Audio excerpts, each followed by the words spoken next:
Hi friends, welcome to Annavilasam. ಇವತ್ತಿನ recipe ಹಸಿಮೆಣಸಿನಕಾಯಿ ಚಟ್ನಿ.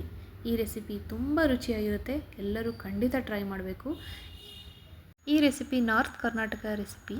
ಇದು ದೋಸೆ, ಚಪಾತಿ, ಜೋಳದ ರೊಟ್ಟಿಗಂತೂ ತುಂಬ ಚೆನ್ನಾಗಿರುತ್ತೆ. ಹಾಗೆ ಬಿಸಿ ಅನ್ನಕ್ಕೆ ತುಪ್ಪ ಈ ಚಟ್ನಿ ಹಾಕ್ಕೊಂಡು ತಿಂತಿದ್ರೆ ಮಜಾನೇ ಬೇರೆ. ಈ ರೆಸಿಪಿ ಹೇಗೆ ಮಾಡೋದು ಅಂತ ತಿಳ್ಕೊಳ್ಳೋಕ್ಕೂ ಮುಂಚೆ ನನ್ನ ಚಾನಲ್ನ ಮೊದಲು ಸಬ್ಸ್ಕ್ರೈಬ್ ಮಾಡ್ಕೊಳ್ಳಿ. ಹಾಗೆ ಪಕ್ಕದಲ್ಲಿರೋ ಬೆಲ್ ಐಕನ್ನ ತಪ್ಪದೆ ಪ್ರೆಸ್ ಮಾಡಿ.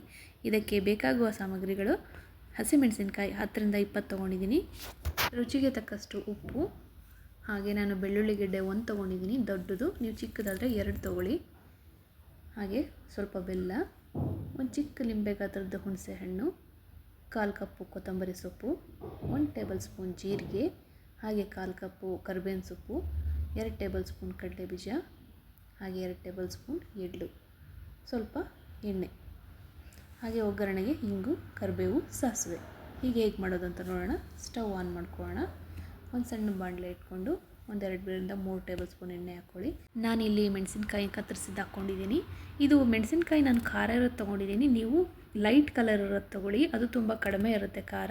ನನಗೆ ಅದು ಸಿಗಲಿಲ್ಲ, ಹಾಗಾಗಿ ನಾನು ಇದರಲ್ಲೇ ಮಾಡಿ ತೋರಿಸ್ತಾ ಇದ್ದೀನಿ. ಈಗ ಜೀರಿಗೆ ಹಾಕ್ಕೊಳ್ಳೋಣ. ಚೆನ್ನಾಗಿ ಇದನ್ನು ಬಾಡಿಸ್ಕೊಳ್ಬೇಕು. ಬಾಡಿಸಿದಾಗ ಹಸಿಮೆಣಸಿನ್ಕಾಯಿಲಿರೋ ಖಾರ ಸ್ವಲ್ಪ ಕಡಿಮೆ ಆಗುತ್ತೆ, ಹಾಗೆ ಘಮ ಬರುತ್ತೆ ಚೆನ್ನಾಗಿ. ಅದು ಚೆನ್ನಾಗಿ ಬಾಡ್ದಾಗ್ಲೇ ರುಚಿ ಜಾಸ್ತಿ, ಚಟ್ನಿ ಕೂಡ ಚೆನ್ನಾಗಿ ಬರುತ್ತೆ. ಅದೇ ಸೀಸ್ಬೇಡಿ, ಕಪ್ಪಾಗಿಬಿಟ್ರೆ ರುಚಿ ಕಡಿಮೆ ಆಗಿಬಿಡುತ್ತೆ. ನೋಡಿ, ಈ ರೀತಿ ಆಗಿರಬೇಕು. ಈಗ ಪಕ್ಕಕ್ಕೆ ತೆಗೆದಿಟ್ಕೊಳ್ಳೋಣ. ನಾನು ಇನ್ನೊಂದು ಪ್ಯಾನಿಗೆ ಕಡಲೆ ಬೀಜ ಹಾಕ್ಕೊಂಡು ಮೀಡಿಯಮ್ ಫ್ಲೇಮ್ನಲ್ಲಿ ಹುರ್ಕೊಳ್ಬೇಕು. ಹೀಗೆ ಹುರ್ಕೊಳ್ಳೋದ್ರಿಂದ ಅದು ಒಳಗೂ ಕೂಡ ಕ್ರಿಸ್ಪ್ ಆಗುತ್ತೆ. ನೀವು ಹೈ ಫ್ಲೇಮ್ನಲ್ಲಿಟ್ಟರೆ ಮೇಲೆ ಕ್ರಿಸ್ಪ್ ಆಗುತ್ತೆ, ಒಳಗಡೆ ಹಸಿಯಾಗಿರುತ್ತೆ. ಹಾಗೆ ಎಳ್ಳು ಕೂಡ ಹಾಕ್ಕೊಂಡು ಹುರ್ಕೊಳ್ಳಿ. ಕೆಂಪು ಬಣ್ಣ ಬರಬೇಕು, ಆ ರೀತಿ ಹುರ್ಕೊಳ್ಬೇಕು.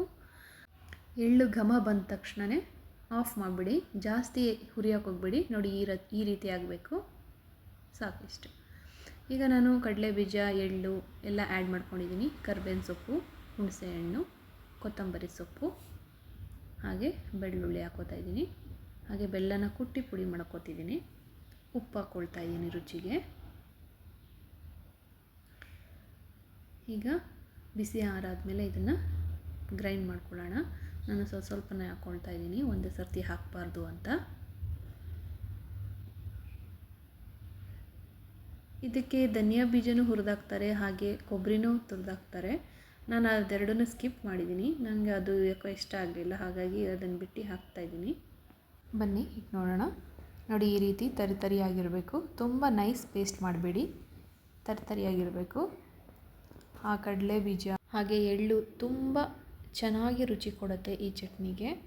ಒಳ್ಳೆ ಘಮ ಇರುತ್ತೆ. ಈಗ ಒಗ್ಗರಣೆ ಹಾಕ್ಕೊಳ್ಳೋಣ. ಸ್ಟವ್ ಆನ್ ಮಾಡಿ ಒಂದು ಬಾಣಲೆ ಇಟ್ಕೊಳ್ಳಿ. ಈಗ ಒಗ್ಗರಣೆಗೆ ಸ್ವಲ್ಪ 2ರಿಂದ 3 ಟೇಬಲ್ ಸ್ಪೂನ್ ಎಣ್ಣೆ ಹಾಕ್ಕೊಳ್ಳಿ. ಸಾಸಿವೆ, ಕರಿಬೇವು, ಹಾಗೆ ಇಂಗು ಹಾಕ್ಕೊಂಡು ಸ್ವಲ್ಪ ಫ್ರೈ ಮಾಡ್ಕೊಳ್ಳಿ.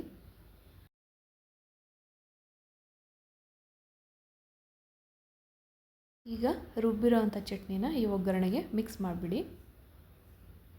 ಮಿಕ್ಸ್ ಮಾಡಿ 1ರಿಂದ 2 ನಿಮಿಷ ಸ್ವಲ್ಪ ಬಾಡಿಸ್ಬೇಕು ಎಣ್ಣೆಯಲ್ಲಿ. ಆಗ ಅದನ್ನು ನಾವು 1ರಿಂದ 15 ದಿನ ತನಕ ಸ್ಟೋರ್ ಮಾಡ್ಕೊಳ್ಬೋದು ಫ್ರಿಡ್ಜ್ನಲ್ಲಿ. ನೀವು ಕರಿಬೇವು, ಕೊತ್ತಂಬರಿ ಸೊಪ್ಪು ಇದನ್ನೆಲ್ಲ ನೀರೆಲ್ಲ ಫುಲ್ ನೀರು ಡ್ರೈ ಮಾಡಿ ಹಾಕೊಳ್ಳಿ, ಇಲ್ಲಾಂದರೆ ಚಟ್ನಿ ಹಾಳಾಗಿಬಿಡುತ್ತೆ. ಯಾವಾಗಲೂ ಸಾಂಬಾರಲ್ಲಿ ತಿಂದು ಬೇಜಾರಾದಾಗ ಈ ಚಟ್ನಿ ಯೂಸ್ ಮಾಡಿ. ತುಂಬ ಹುಳಿಯಾಗಿ ಖಾರವಾಗಿ ತುಂಬ ಚೆನ್ನಾಗಿರುತ್ತೆ.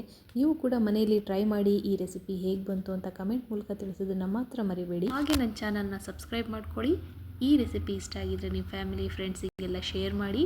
ಹಾಗೆ ಬೆಲ್ ಐಕಾನ್ ತಪ್ಪದೆ ಪ್ರೆಸ್ ಮಾಡಿ.